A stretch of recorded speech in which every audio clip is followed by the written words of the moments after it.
सहायक प्राध्यापक इतिहास, शासकीय दूधाधारी बजरंग महिला महाविद्यालय रायपुर। बच्चों, आइए आज हम सेकंड सेम के 8वें प्रश्न पत्र इंग्लैंड का इतिहास के अंतर्गत प्रथम इकाई से ग्लैडस्टन की आयरिश नीति इस पर चर्चा करें। ग्लैडस्टन की आयरिश नीति इस पर हम चर्चा करें तो ग्लैडस्टन बच्चों 4 बार प्रधानमंत्री बने और चारों बार अपने प्रधानमंत्रित्व काल में ग्लैडस्टन ने आयरलैंड से संबंधित समस्याओं को दूर करने के लिए जिस नीति का पालन किया उसे आयरिश नीति कहते हैं। आयरिश नीति के अंतर्गत ग्लैडस्टन ने आयरलैंड में जो समस्याएं थीं, आपको बोर्ड में दिखाई दे रहा होगा, आयरलैंड की 3 प्रकार की समस्याएं थीं। पहली आर्थिक समस्या, दूसरा धार्मिक समस्या और तीसरा शैक्षणिक समस्या। बच्चों, आर्थिक समस्या कृषि भूमि से संबंधित समस्या थी।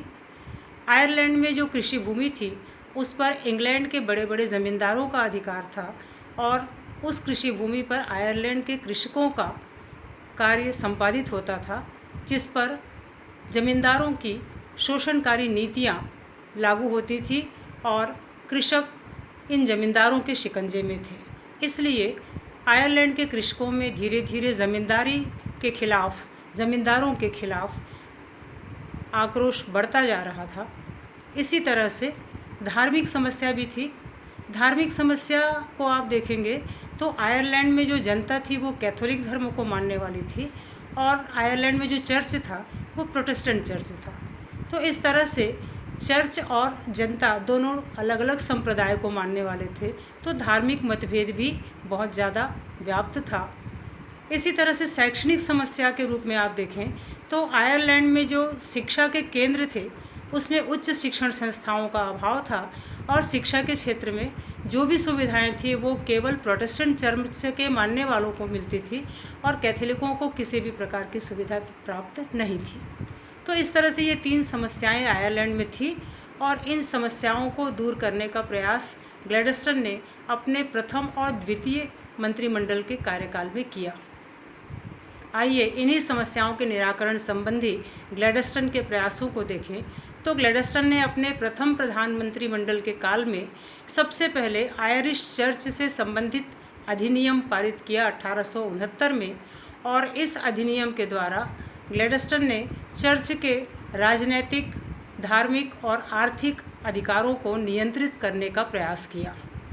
चर्च की लगभग 70 लाख पाउंड की राशि को आयरलैंड राज्य को उन्होंने प्रदान कर दी और इस तरह से चर्च की शक्ति को समेटने का प्रयास किया ताकि धार्मिक मतभेद समाप्त हो सके या कम हो सके।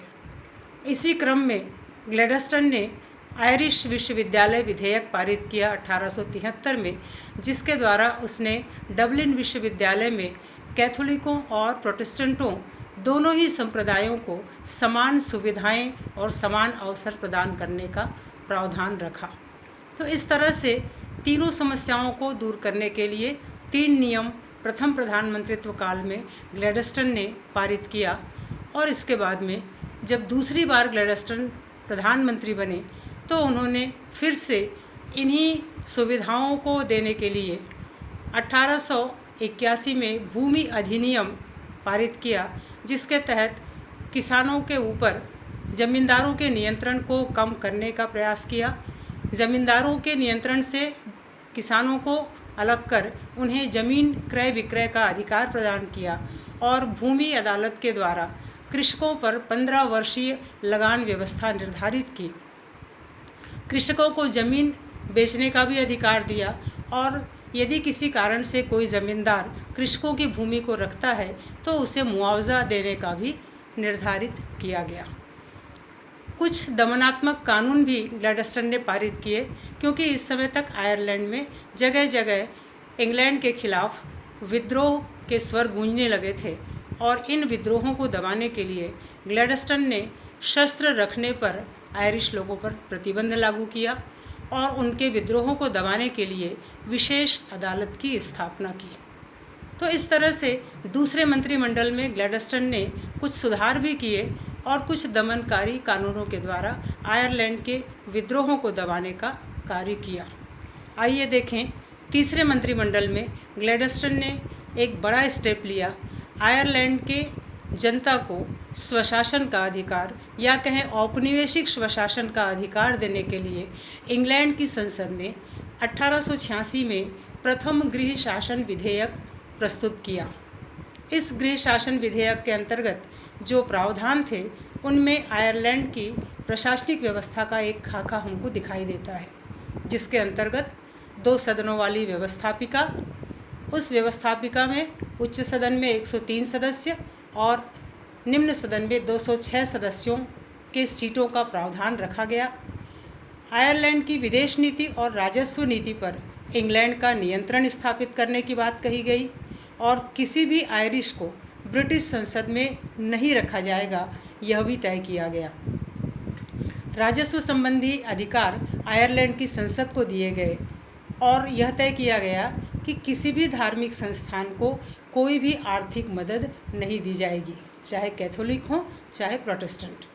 तो इस तरह से ये जो प्रावधान प्रथम गृह शासन विधेयक में प्रस्तुत किए गए ब्रिटिश संसद में, इन प्रावधानों का, विशेष करके इस विधेयक का, इंग्लैंड की संसद में तीव्र विरोध हुआ।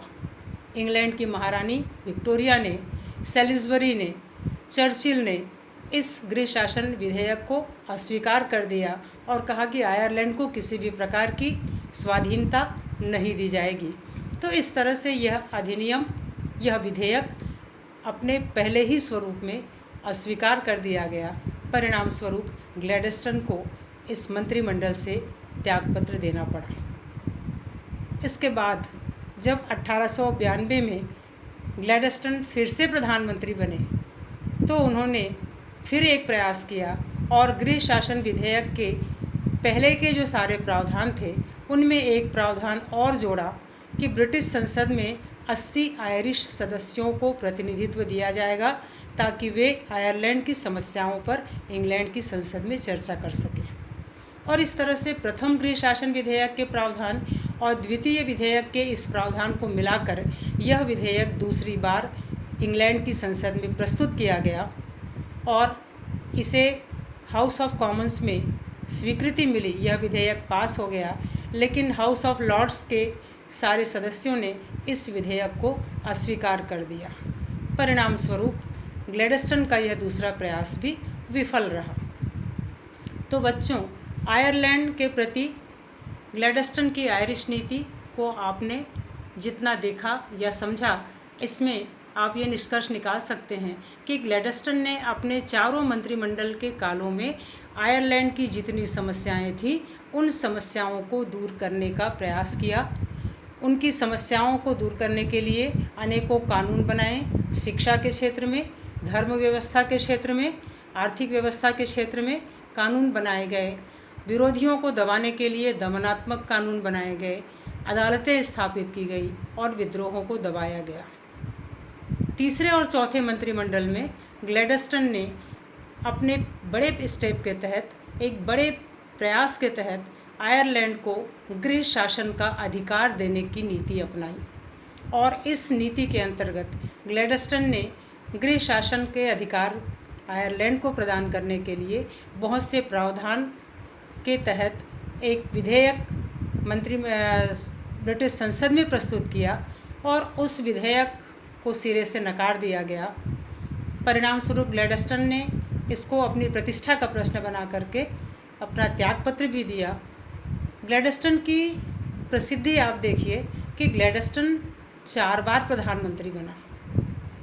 जब जब उसकी प्रतिष्ठा पर ठेस पहुंचती थी, उसके कार्यों को नकारा जाता था, तो वे त्यागपत्र दे देते थे, लेकिन आयरलैंड को अधिकार देने के मामले में वे पीछे नहीं रहे। और उन्होंने जब चौथी बार वे प्रधानमंत्री बने तो फिर उन्होंने गृह शासन विधेयक 1893 में प्रस्तुत किया, जिसमें वो सारे प्रावधान जो प्रथम विधेयक में थे उनके साथ एक और प्रावधान जोड़ा और उसमें कहा गया था कि इंग्लैंड की संसद में 80 सीट आयरलैंड के सदस्यों के लिए रखे जाएंगे ताकि ये सदस्य आयरलैंड की समस्याओं पर चर्चा कर सके, अपनी बात संसद में रख सके और आयरलैंड के अधिकारों की बात कर सके। और जब यह विधेयक कॉमन सभा में पास हो गया तो लॉर्ड सभा ने इसको अस्वीकार कर दिया और फिर एक बार यह विधेयक अस्वीकृत हो गया, अर्थात हम ये कह सकते हैं कि ग्लैडस्टन के इन सारे प्रयासों को इंग्लैंड की संसद ने नकार दिया, क्योंकि वो नहीं चाहती थी कि आयरिश लोगों को सुविधाएं प्रदान की जाए या उन्हें औपनिवेशिक स्वायत्तता दी जाए। तो ग्लैडस्टन की यह आयरिश नीति थी, जिसको आपने 4 मंत्रिमंडलों में देखा होगा।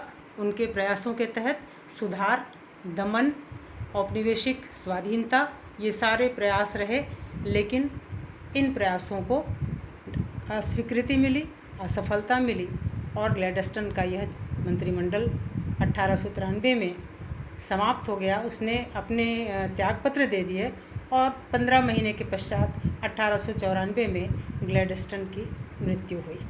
तो इस तरह से बच्चों, ये ग्लैडस्टन की आयरिश नीति थी। इस पर आप गहन चर्चा करें, समीक्षा करें इसकी, और परीक्षा में इन सारे बिंदुओं का जो आपको ब्लैक बोर्ड में दिखाई दे रहा है, इसका उपयोग करें। धन्यवाद।